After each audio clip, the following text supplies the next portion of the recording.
Bergu lelaki negara So Wo Yik menaruh kepercayaan Malaysia mampu mencipta kejutan dalam saingan Piala Thomas 2020 di Aarhus, Denmark bulan depan. Biarpun dibarisi skuad muda, Wo Yik tetap optimis pemain negara akan berjuang habis-habisan dalam kejohanan berprestij itu.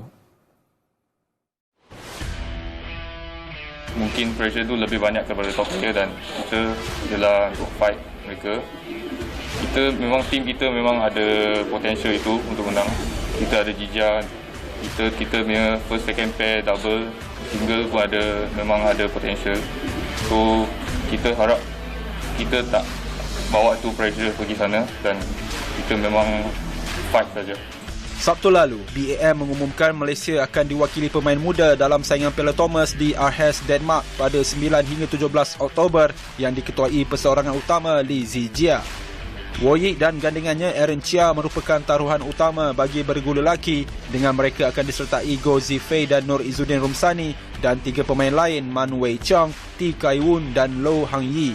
Sementara itu, mengulas tindakan perseorangan wanita negara Goh Jin Wei yang mengumumkan persaraan daripada skuad negara, Wo Yik nyata terkejut dengan keputusan rakan seperjuangannya itu. Memang sebagai atlet, kesihatan dengan injury memang tu satu masalah bagi atlet. So, tapi ini keputusan yang dia telah buat.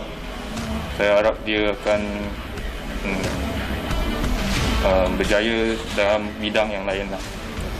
Wo Yik ditemui media selepas majlis penyampaian insentif oleh Kementerian Wilayah Persekutuan petang tadi yang disempurnakan menterinya Datuk Seri Syahidan Kasim.